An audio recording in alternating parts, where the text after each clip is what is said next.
community center, and after that, well, we'll have to turn people away because the fire marshal won't let us do this. I moved it from the library to the Wimberley Center because all the librarians said they wanted to come, and I thought, wow, if they all want to come, everybody else will too. We're going to have some small group discussions, and I am for short meetings, so it's only going to last 2 hours or less. So anybody that would like to come, be there early. It starts at 6 o'clock on April the 13th. And I guess that's it.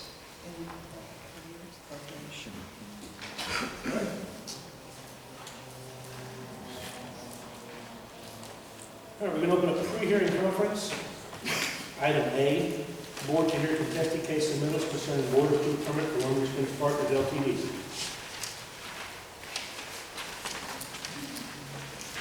Is it 6:51? I'm going to be asking for help from our legal staff. This will be the first pre-hearing I've ever had before. I think this board's ever had. So we'll hopefully work our way through it.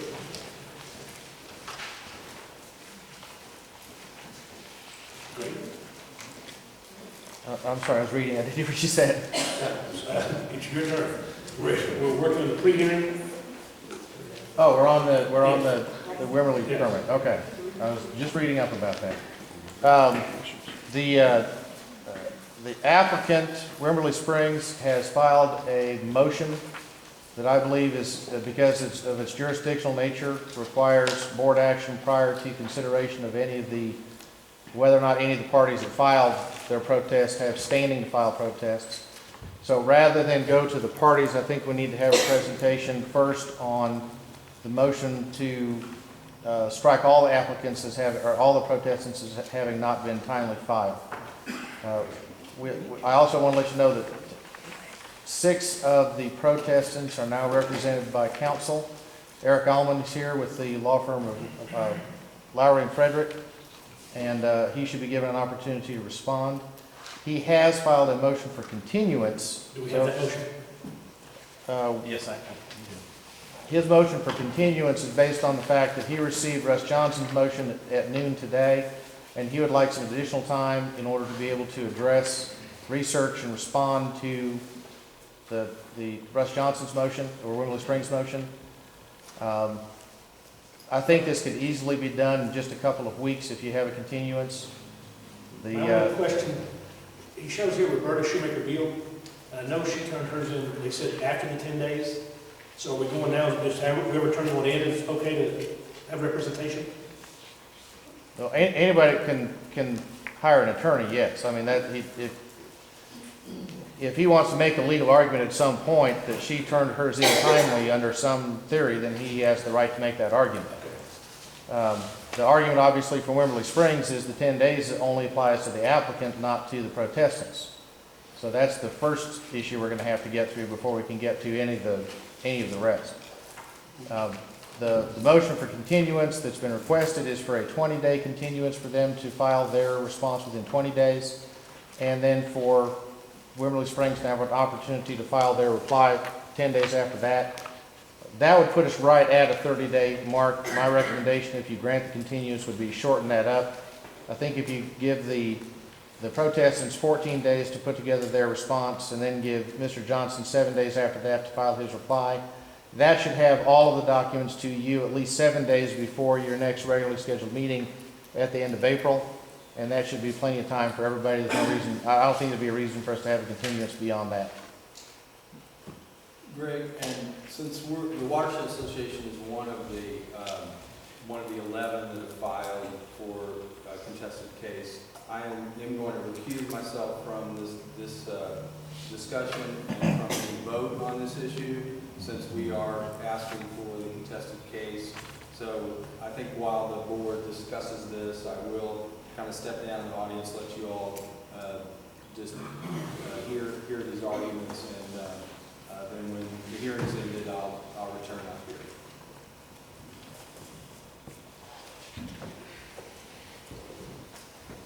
So you can't, I think at this point, the motion for the continuance is the one that takes precedence. If you'd like to hear from Mr. Allman about his motion for continuance, he's here and prepared to make that argument.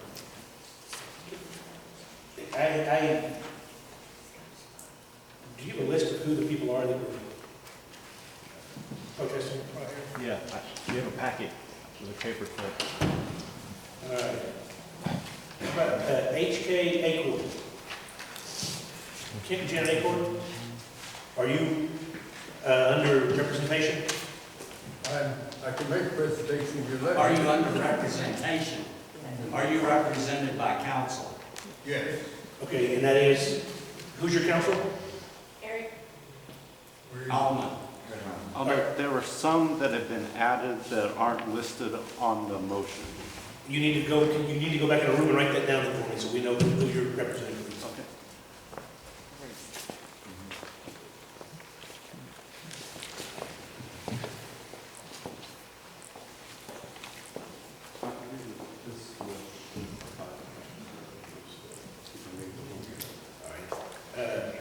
Acorn, you're okay with your lawyer, right? You have a lawyer? Yes. David Glenn, Present? you have a lawyer? I do. Okay, same one? The Lowry Fredericks firm, yes.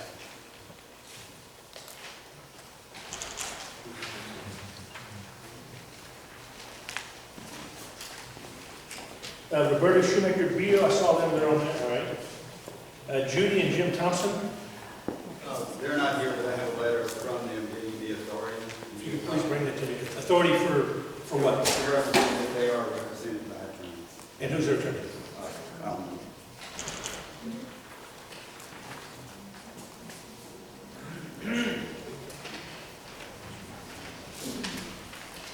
Um, Johanna L. Smith.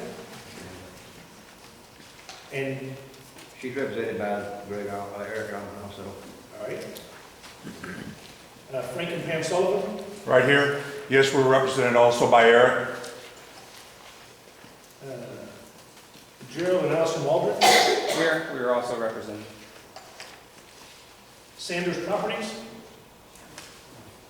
Yes, we're also represented. with Eric. Yes. How about Scalen, Buckley, Young, and PC? David Sander. That's my law firm, but So you're not part of it then, you've, that's right. He's the attorney for Iron. James McMeans, We're represented by Eric Holman. Wimbledon Valley Watershed Association, We're represented by Mr. Allman also. Roberta Zamora. Roberta Shoemaker Beal, and I'm speaking for her, but she is also represented by Eric Allen. No, I saw that. Roberta Zamora, and you are represented Yes. by, okay, so you have all 11, At this point, yeah. Oh, good. okay, well, there's no more. I don't think they can, did anybody else file after this? Robert Zamora actually was after the deadline, so, but I printed it out and I supplied it to you, but I noted on there that it's after. Right, but he has the opportunity to argue that point. That's it. All right. For some reason, my name is omitted, Albert Sanders. It's right after, There's two. there's two And Sanders Sanders. Properties, On the bottom side. Sanders Property. and then I had, That's me. and I had a lawyer, David Sanders. In this case, so he was already represented earlier. Mine's a separate one. And you're represented with Yes, Mr. Olson. same law, okay. All right.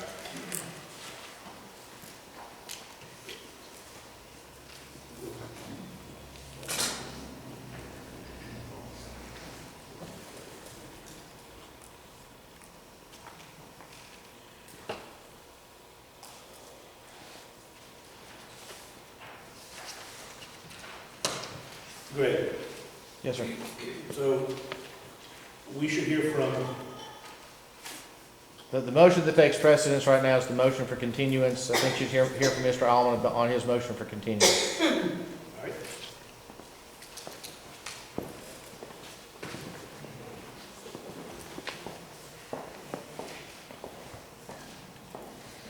Yes, good evening, President Skipton, members of the board.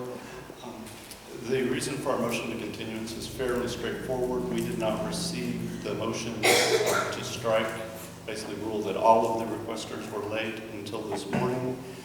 We were notified on Friday generally that there would be some sort of motion coming that would challenge them all as being late, but at that time we weren't notified of the particular legal basis for that. It's as was noted by counsel, a motion with quite a bit of legal briefing that in order to adequately respond and for you to adequately consider it, I think that a written motion warrants giving us the opportunity to provide a written reply. As for the timeline, our motion seeks 20 days for a reply and 10 days for a response. Counsel, for you, right now noted a recommendation of 14 days and 7. We're okay with the 14 days and 7, which allows this to come back at your next regularly scheduled meeting. We have no problem with that timeline either. And I'm available if you have any questions for me. What about, can we go, what would take the 14 days? Why do you need 20?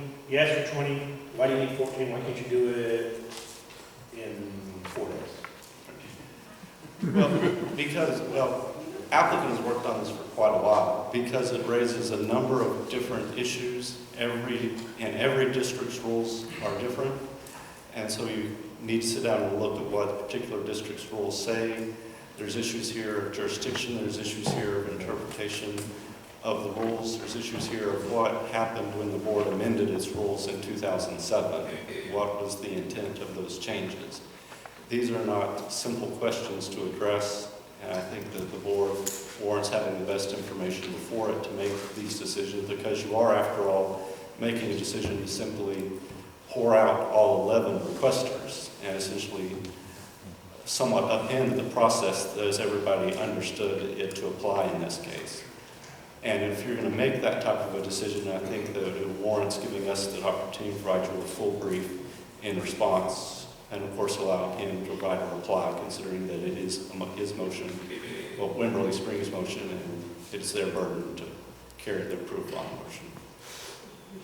That's our reason for the 14 days and allowing 7 days for a reply. Anything else you want to say? Not at this point, unless you have any further questions. If we do, I'll ask you in a minute. Yes, sir. Mr. Chairman, I'd like to respond on behalf of Wimberley Springs, if that's all right. You are with? Yes, I represent Wimberley Springs Partners Limited. I'm with McGinnis Lockridge and Kilgore. My name is Russ Johnson. All right, yes, sir, go ahead. Let me just start by saying that the motion is very straightforward. It's based on the district's current rules. When these letters came in, I was advised that there was some type of 10-day time period within which protestants were authorized to file protests. I looked at your rules last week to determine if that was in fact the case, and determined on Wednesday of last week that that provision does not exist in your rules. In fact, the rules are very straightforward in providing that protests have to be filed before or at the public hearing that the board scheduled. So it took me all of 2 business days, 2.5 business days, to prepare both the motion and the brief in support. The only issue is the timeliness of these protests.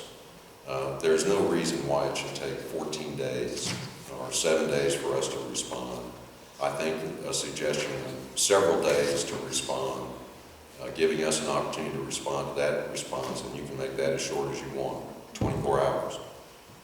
There is absolutely no reason to delay this question any longer than that. Certainly we don't want to foreclose the opportunity for the protestants to make their argument. I will point out, as Mr. Allman mentioned, that I notified him on Friday that the rules do not contain a 10-day authorization for filing protests.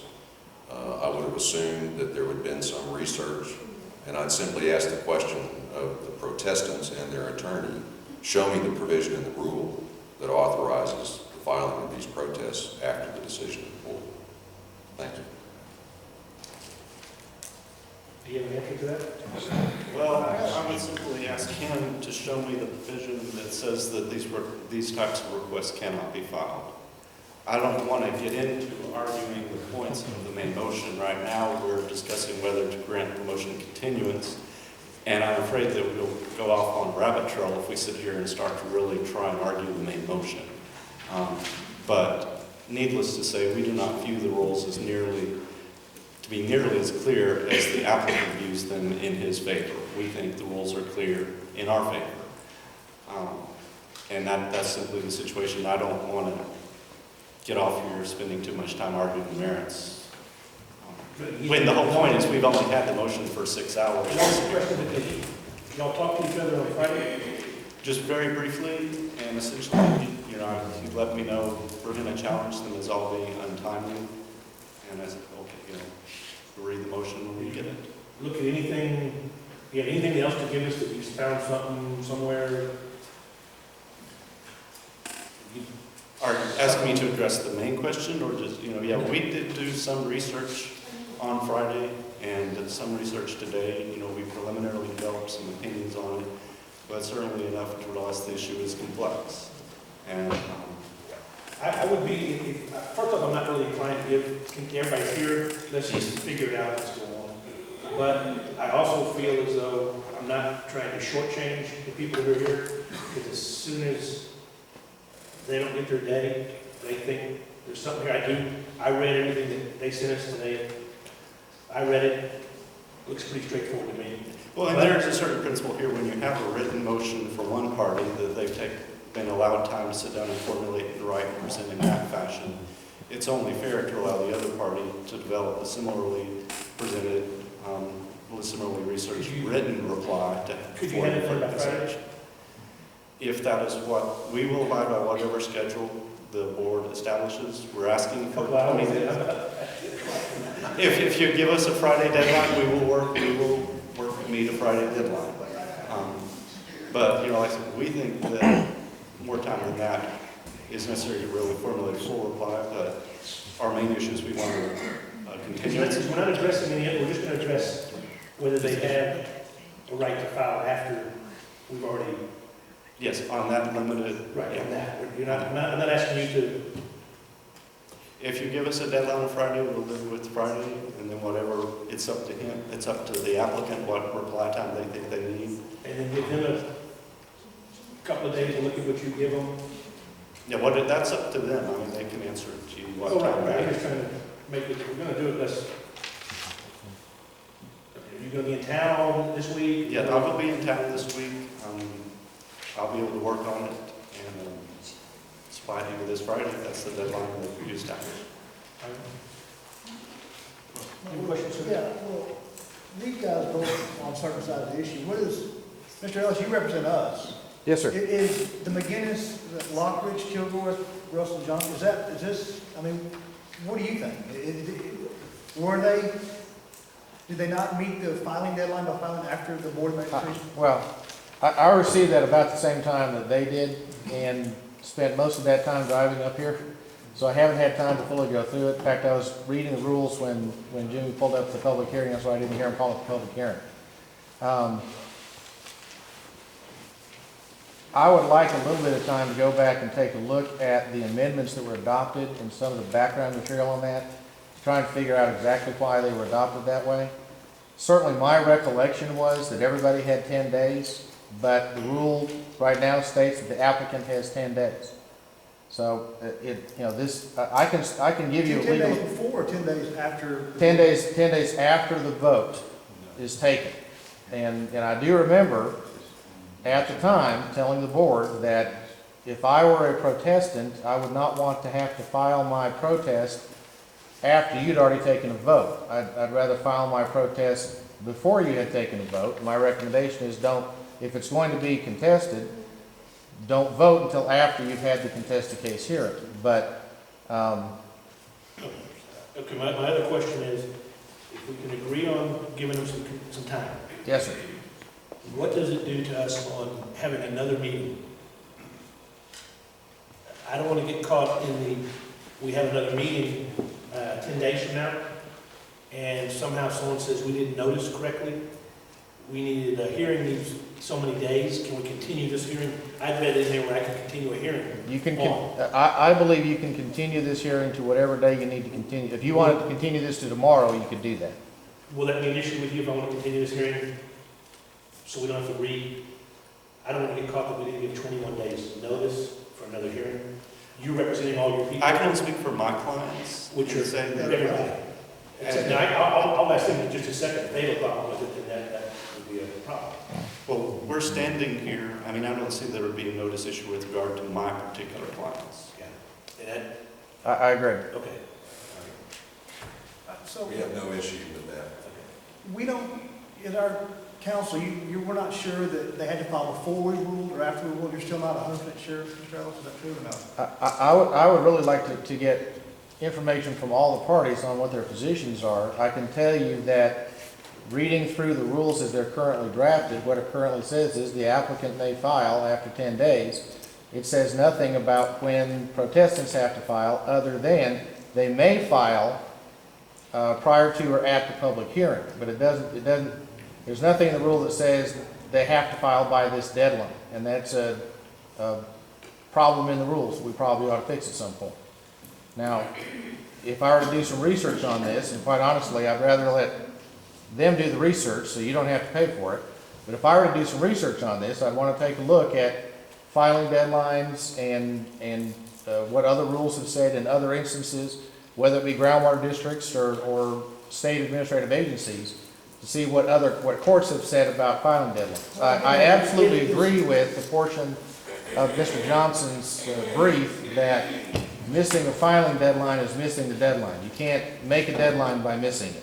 Right. So that, I think he's absolutely correct on that. That's a case that just came out of the Supreme Court about a year or so ago to the chemical lime case. But the question here is whether or not there is a deadline for the protestants, and if so, did this group happen to meet it? Well, my question is, he's going to see it one way, and he's going to see it another way. They're going to see it. They're not going to see it. And frankly, I don't believe either one of them. You're our lawyer. I need to know if we dismiss this, what happens, or if we continue, you pick it up 10 days later from that? On the question of the continuance, anytime that you have a written motion, I think if this were a court, the judge would grant this continuance automatically. Anytime you have a written motion, the other side's supposed to be given a decent amount of time to be able to file a written response to it. And then I know after that Mr. Johnson's going to want an opportunity to file a reply. I think all of this can easily be done prior to your next regularly scheduled meeting. If you want to have a special meeting. Special meeting, because these people that are here right now don't care about some of this other stuff in this. They Right, like to get this issue. then I would ask the two attorneys how much time that they would like and schedule your special meeting. Your professional opinion is we should grant this. That's all. That's. Yes.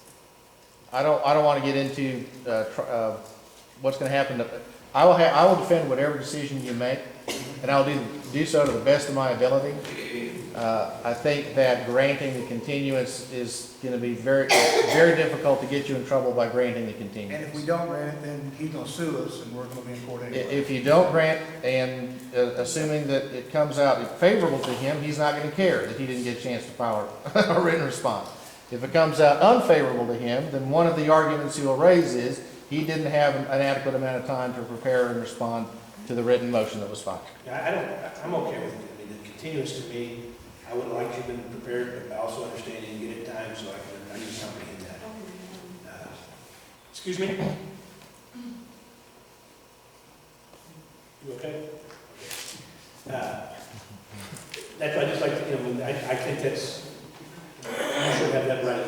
We're willing to work with you. To look, what I like to ask the other legal team is, if I give them till Friday at 5 o'clock, and that's emailed to everybody, to me, to our board, to our lawyer, to yourself. And do you in turn, you'll look at it, then you'll answer his by, can I give you by Tuesday? Tuesday at 5 o'clock would be fine. Tuesday at 5 o'clock, and then we could have another continuous hearing on Wednesday?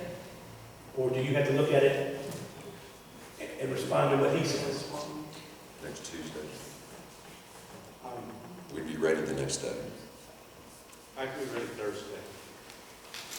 We're going to receive this on Thursday at 1 day to be able to look at it. You'll receive it on Tuesday by 5, And then I have Wednesday, look at it. I mean, for Thursday. Now what do I need to do to make this happen for Thursday? Excuse me, I'm very sorry you're upset I don't know how to do this. I've never done a contested case before. If anybody in this audience thinks they can do better, run and do it better. I'm doing the best I can to muddle through this. I don't want to cheat this man or this other man. I'm wore plumb out with y'all out there thinking you have a great idea that I'm an idiot up here and don't know what I'm doing. Don't have a clue, but I have a lawyer here that's going to help me.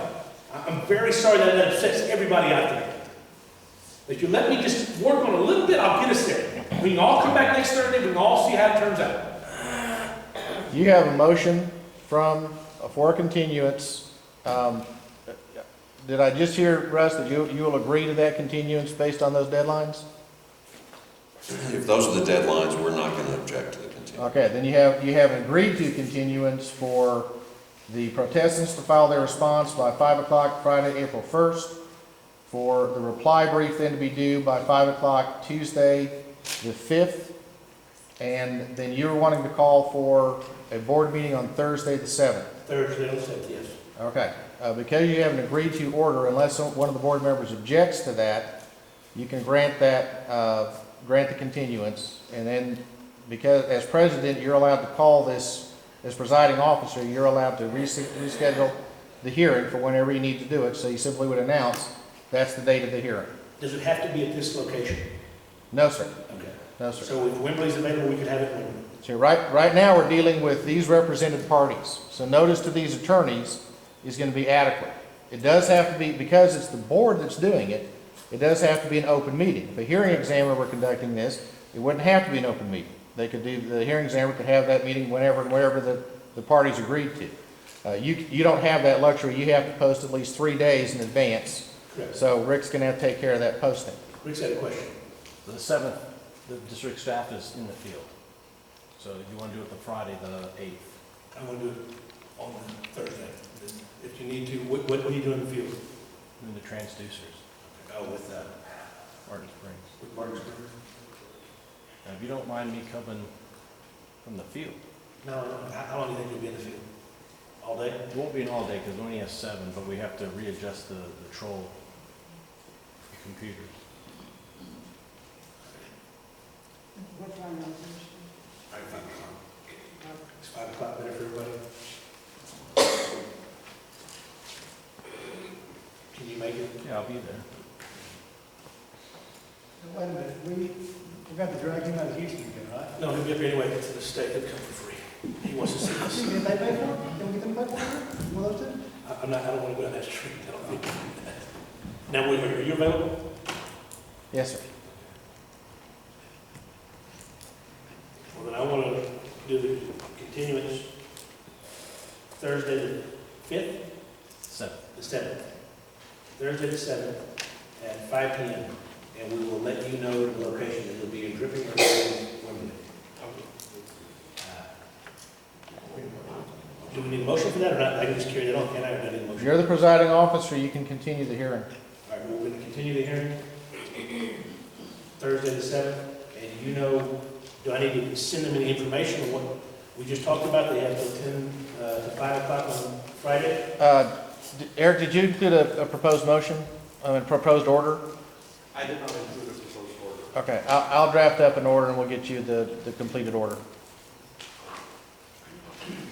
All right, then, so now are we done with this hearing? Unless anything, is there anything else that y'all want to bring up at this time? It's been continued now. Okay. So ordered. So order done. All right, we're going to take a 5-minute break. Y'all warm me out.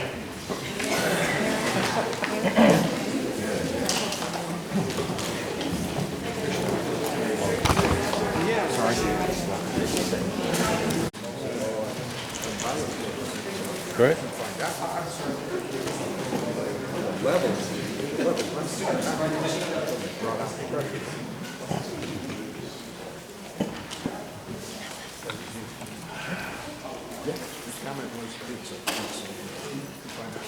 Rick, you back on? reconvene the meeting at 7:28 with the Hayward Springs Groundwater Conservation District. Go to item 6, groundwater legislation update. Status stakeholder request for legislative. And the reason I'm doing that now is our attorney is going to leave as soon as he's done with this. But he has been down there working on all sorts of different stuff, and we'll get a quick update of what's going on in the groundwater.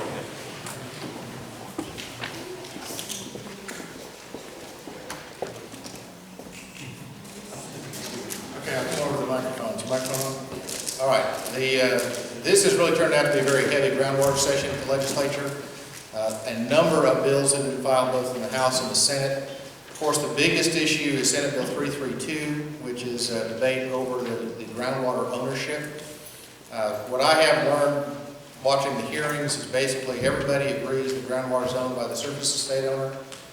The argument is at what point does that ownership become a vested property right? There's one group arguing it becomes a vested property right the day you buy the property. There's another group that's saying it's a vested property right at the moment of capture of the actual groundwater. And that's all based on the rule of capture, of course, which says your neighbor can dry up your well with impunity. There's nothing you can do to keep your neighbor from drying up your well unless you have a groundwater conservation district there that's going to issue them permits or not issue them permits to keep them from being able to do that. The bill as it came out of the Senate committee, and the Senate committee report is available as of about noon today, now says that there's a vested property interest in groundwater beneath the ground. There's a whole litany of new legislative findings that's been added to the bill. There's provisions that says nothing in this bill would prohibit a district from denying a permit for or not allowing the drilling of a well on a lot that is so small it can't meet the district's spacing requirements. Obviously, that was put there to try and protect districts that and keep people from drilling wells on city lots, on very small subdivision lots. Unfortunately, it doesn't really help the district out because the district would still be potentially vulnerable to takings litigation if they ever did say you may not have a well on your lot, regardless of what size lot it is. I expect this to continue to be debated. We'll have to see what happens in the Senate. And of course, the hearing in the House hasn't even been held yet. I anticipate that the hearing in the House is either going to be on the first Tuesday or second Tuesday in April. So anybody that wants to hear long discussions of groundwater ownership should head up whenever they see that those bills have been scheduled. In the House, it's House Bill 1730 and House Bill 1731. Senate Bill 667 appears at this point to be dead. Senate Bill 332 is the only one that's moving through the Senate. There are also, just today, the Senate heard in their Government Organization Committee the sunset bill for the Texas Water Development Board. That's important because they added several amendments to that sunset bill that would affect the DFC, the desired future condition, and managed available groundwater process. I believe, I haven't seen the actual amendments yet, but I believe because they were offered by Senator Hager, that those amendments mirror his bill, Senate Bill 1306. 1306 would change the desired future condition process so that instead of there being a petition, like you've just heard is about to be filed to TWDB over the reasonableness of a particular desired future condition, instead the desired future condition would be voted on by the members of the panel, then sent back to the districts, and each of the districts is required to adopt the desired future condition by rule. And then that district's rule could be appealed as any other district rule could be appealed. The one problem with that is your district may vote against the desired future condition and end up being the one that gets sued over it and having to try and defend it in court, which I guess you could choose not to do a very good job defending it and end up getting it thrown out. So anytime you're trying to file litigation over what's essentially a planning number, you're going to have a lot of problems with that. Which brings me to the next bills. There are several bills. I think there are 4 bills filed right now that deal with the managed available groundwater determination and how that impacts planning for the districts. The one that seems to be moving changes, again this is Senator Hager's bill, changes the term from managed available groundwater to modeled available groundwater and decouples that number that you get from the Water Development Board from your permit limit. So there would no longer be a hard permit limit cap based on some model result. Instead, your permit limit would be set as part of your management plan, So each district would have to look at and consider the managed available groundwater number and a whole other list of factors, and determine from that list what their available supply should be for permitting. And because of that, I think that that's going to relieve a lot of pressure on people wanting to go litigate the desired future condition, because it's not going to ultimately result in a hard permit cap. Instead, the district will be watching the management plan, will be watching the rules that you adopt, and will appeal those decisions based on your decision on whether or not you're going to achieve the desired future condition. So it's back to something more like what you see what happens with surface water. Nobody has filed suit against the state water plan saying that it's unreasonable and doesn't allow enough water to be made available in the surface streams. Instead, they file a permit, and if they get their permit denied, then they go appeal that permit and say the water availability models are wrong, or whatever that they need to argue in court. There's also a couple of bills that are fairly minor compared to those others that I've just mentioned. There's one bill that would change all of the planning references in the Chapter 36 to be consistent. Right now, there's a reference to comprehensive management plan, there's a reference to water management plan, there's a reference to district management plan, and then other references that just say management plan. So it could be argued you're talking about 3 or 4 different plans there, when in fact I believe the intent was that all meant the same plan. So by making all the references consistent, it'll make it absolutely clear that we're talking about one plan, your management plan, that has to be approved by TWDB. There's also another bill that changes the exceptions and exemptions section of the water code. There's actually 2 bills on that. One bill simply breaks out the domestic and livestock to make it clear that the well must be located on greater than 10 acres of land, and the purpose of use of the well must be domestic or livestock or poultry. The second bill does the same thing, but also changes it so that you're no longer talking about exempt wells, you're talking about exempt use. And that really doesn't change the intent of the law, but by changing the verbiage, I think it makes it more clear to people that when I buy a property that has a well on it, that person I bought it from tells me is an exempt well. But instead of having a domestic and livestock use, I decide to open up a machine shop, and now I have a commercial use, and I find out 5 years later that I've been in violation for the last 5 years. By making sure that people understand the exemption is entirely based on the use. If you're not using it for domestic and livestock, you don't qualify for the exemption. That's a much more complicated bill. It has to go all the way through several sections of the water code to make those changes, and we'll see what happens with that. The House bill should be up, I think is going to be up next Tuesday, and the Senate bill has already passed out of the Senate committee last week. There's one you sent us that they're codifying our... Yes. Let me touch on that real quickly. Every session, every interim, the Legislative Council goes through and takes a look at all of the special law districts that exist in the state. And they find their enabling legislation, and then they rewrite it to put it and make it part of a specific code. Right now, if we want to look at the law, the statutes that govern this district, we have to go to 3 different sets of session laws, 1999, 2001, and again 2003. And finding those session laws is difficult. It's very difficult for me to, if I have a lawyer on the other side who's not familiar with water districts, then it's, I can hand them a copy of your act as we have reproduced it, but they can't go look it up in the statute someplace and feel comfortable that this is the actual law. By codifying it, it puts all of that law into one place. Now, the codification acts have very special rules in the House and the Senate. A non-substantive revision of the law for the purpose of codification may not be amended in any way that's going to create a substantive change. So if there's something that you want to change in there, you can't amend it, but it has to be to make it clear that you're sticking with the original intent and the original language. Part of what they'll do is they move that into the Special Districts and Local Laws Code. Anything that duplicates what's already in Chapter 36, they'll simply eliminate because it's already provided for in Chapter 36. Anything that's different from Chapter 36, they will make it clear exactly how it's different. It'll be in that code. That law will not take effect, assuming it passes, and it probably will, they usually do. That law will not take effect until April of 2013. So we have that period of time to take a look at what they actually did and make sure that there wasn't anything that caused a problem. If there was, we can bring them back a correcting bill. The other thing that happens is if any bill I have heard, I haven't seen one filed yet, I have heard there's going to be a bill filed that directly amends the enabling legislation for the Hayes Trinity Groundwater Conservation District. If that bill passes and the codification bill passes, well, the codification is already out of date. So what will happen is next session, Legislative Council will bring another bill that takes the amendments that passed this session and moves them into the codified version. So the codified version, the only thing you have to worry about the codified version is if you believe that what they have drafted changes the actual intent or the wording of the original legislation. If it did, that's a problem. We need to get that fixed. I'll give you a perfect example.